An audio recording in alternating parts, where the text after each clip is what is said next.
بسم الله الرحمن الرحيم، والصلاة والسلام على أشرف المرسلين سيدنا محمد النبي الأمي وعلى آله وأصحابه أجمعين. ازيكم يا حبايبي؟ عاملين ايه؟ وحشتوني. هنعمل مع بعض النهاردة البسكوت ال5 دقايق. بسكوت تحفة يا حبايبي، حلو جدا جدا جدا. يلا نصلي على الرسول ونبدأ ونشوف هنعمله ازاي. انا كده كنت طبعا كسرت واحدة منه كده ودقته. حلو جدا، يعني هتجربيها يعجبك ان شاء الله. يلا نصلي على الرسول ونبدأ.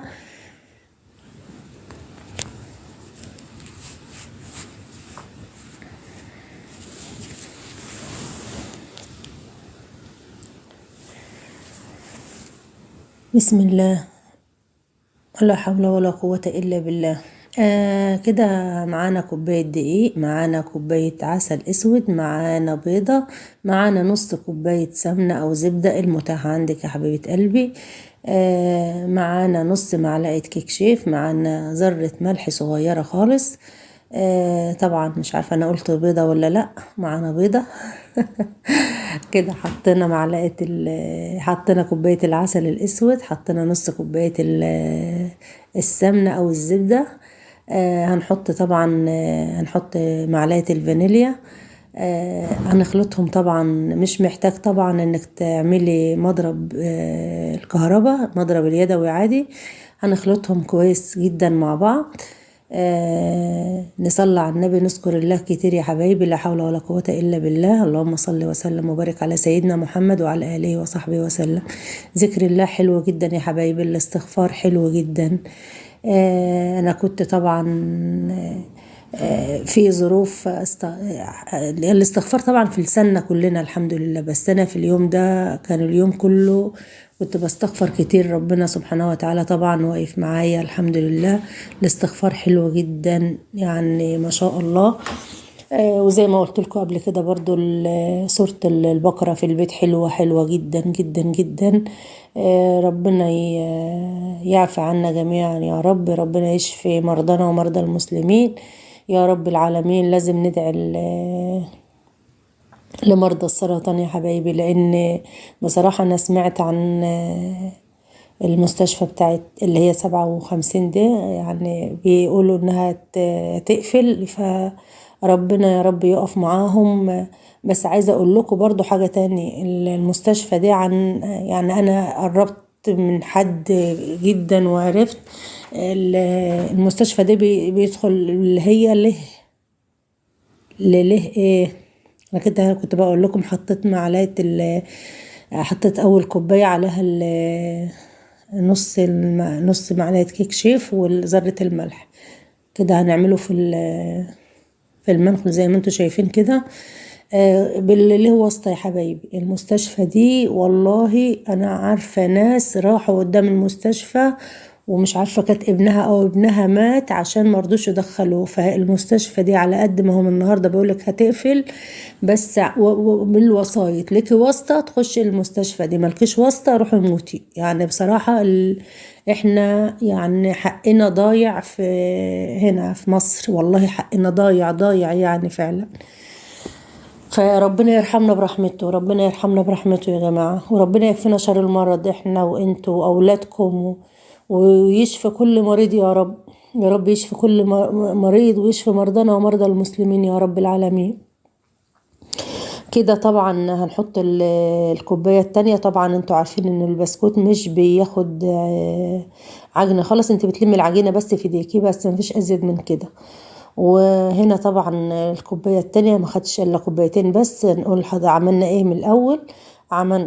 عملنا كوباية العسل الاسود، عملنا بيضة، نص كوباية زبدة او سمنة. حطينا معلقة فانيليا. طبعا الكيك شيف حطيناه على الدقيق وذرة الملح وبس كده، ما فيش ازيد من كده. طبعا الشوكولات اللي انتوا شايفينها دي هنحطها على الوش. ما عندكيش حطي سوداني، ما عندكيش سوداني مش عايزة تحطي مكسرات خالص، اعمليها بشوكة وخلاص على كده يعني. وهي حلوة جدا والله، مش محتاجة اي حاجة عليها يا حبايبي، يعني هي لوحدها مش محتاجة اي حاجة. ما شاء الله حلوة جدا. انا اول مرة اعملها وطلعت تحفة، حلوة حلوة جدا، لان انتوا متعودين معايا ان الحاجة لما بتطلع حلوة بقول لكم حلوة.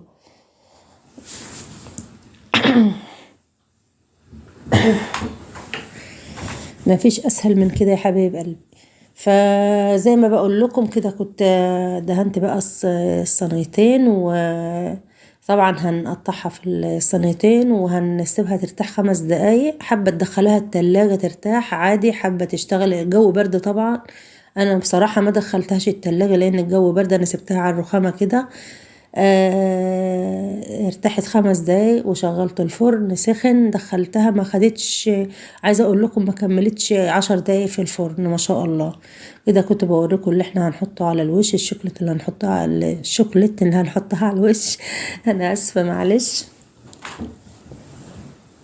الوضع بصراحه مزعل ناس كتير، ومزعلني انا كمان يعني.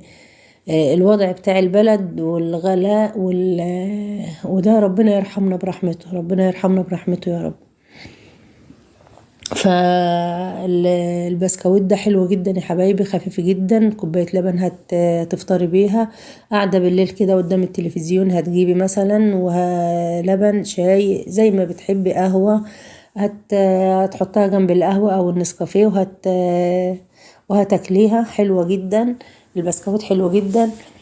فاللهم صل على حضرة النبي. كنت عايزة اقول لكم ايه، كنا هنتكلم مع بعض والله. الفيديو ده ما كانش البسكويت خالص، انا كنت ناوية النهاردة ابقى بعيدة عن المطبخ خالص واتكلم معاكم شوية. فبصراحة ان انت قلة ان انتوا بتشاهدوا الفيديوهات او اللايك مش بيتحط، مخليني مش عارفة، ماليش نفسي اتكلم، ماليش نفسي اعمل فيديوهات. بس يعني انا بعمل تشجيعا ده من جوزي طبعا، ربنا يخليهولي، لان هو شايفني ان انا لاقيه كياني في المطبخ. انا بحب المطبخ جدا، يعني انا بحب ادخل المطبخ وبحب اجدد وبحب اعمل اكلات جديده، يعني بحب المطبخ. فالمطبخ ده ابداع زي الفن بالظبط كده. كنت خلصت طبعا، هسيبه يرتاح 5 دقايق، وطبعا كنا دخلناها الفرن كمان، وكانت خلصت ما شاء الله ولا قوة الا بالله. اتحط على الرف الاوسط من الفرن، ما خدش وقت خالص زي ما بقول لكم. ما شغلتش الشوايه، ما تشغلش الشوايه لان انا شغلت المروحه اللي في الفرن. ما شاء الله ما كملش والله يا حبايبي ال10 دقايق، ما كملهمش. فهو فعلا بسكوت ال5 دقايق فعلا، لان ما خدش حاجه وانت بتعمليه، وما خدش وقت وانت حطاه في الفرن. عفوا يا حبايبي. فما شاء الله الطريقه سهله وبسيطه جدا. فعايزه اقول لكم ان الفيديوهات مش بتتشاف، بتدخلوا كلكم يعني. انا في ناس بتدخل بتقول والله مشاهده كامله بما يرضي الله. والله ممكن تكوني عشان مظلمش، ممكن يكون حد بيشاهد وحد لا، عشان برضو مظلمش الكل حرام. انا بسمع الفيديوهات، بحط اللايك ما يتحطش في اول دقيقة طبعا. اللايك لو حطيتيه في اول دقيقة ما تحسبش، لان انت ما شاهدتيش حاجة عشان تحط عليها لايك. يعني ده انا سمعتها من حد، يعني بيقولوا لازم تسمعوا الفيديو الاول وبعدين نحط لايك. فلازم نهتم شوية يا حبايبي بالمشاهدة يا حبايبي. محدش بيدخل من بره الا احنا اصحاب القنوات، احنا اللي بنشاهد لبعض، والله احنا اللي بنشاهد لبعض. يعني ما فيش حد مثلا قريب حد ده، لا، الناس ما مش عارفة اقول لكم ايه يعني. او بيشاهدوا مش بقى يعني. في ناس بتبقى حقودة كده شوية، بتدخل تشاهد ومش بتكتب تعليق. دي الناس بقى اللي هي من نفسنا شوية، ربنا يكفينا شرهم.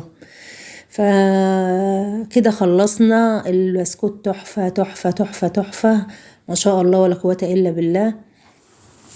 فلو سمحتوا يعني لازم نشاهد الفيديوهات لبعض، زي احنا ما بنسمع، وزي ما بنحط اللايك، وزي ما بنتكلم الكلام الجميل في حقكم. لازم انتوا كمان تشوفوا فيديوهاتنا، لان انتوا كده بتضر قناتك وبتضر قناتي معاك. فيا رب اكون ضيفة خفيفة، مش حابة اطول عليكم. طبعا الكلام هيبقى في فيديو تاني لوحده كده باذن الله. هعمل معاكم فيديو بعيدا عن المطبخ خالص، يا رب اكون ضيفة خفيفة عليكم يا حبايبي، وتكون الطريقة سهلة وبسيطة جدا. عملنا ايه؟ عملنا البسكويت بالعسل الاسود، كوباية عسل على كوبايتين دقيق على بيضة عليها نص معلقة كيك شيف عليها معلقة فانيليا عليها ذرة ملح. البيضة طبعا لو كنت نسيتها، ما شاء الله ولا قوة الا بالله، مفيش اسرع من كده ولا احلى من كده. عندك مكسرات ماشي، ما عندكيش حلوة جدا، نعملها من غير اي حاجة، مش محتاجة اي حاجة معاها. والبسكويت حلو جدا جدا جدا جدا جدا. ويا رب اكون ضيفة خفيفة عليكم. واسيبكم في رعاية الله وامنه، ويا رب يحفظ اولادنا ويحفظ مصر ويخليكم لاولادكم يا حبايب قلبي، وربنا يبعد عننا الغلاء ده بقى يا رب. يا رب يبعد الغلاء ده بقى شوية والناس ترجع الامن والامان بتاع زمان، الامن والامان في رعاية الله يا حبايبي.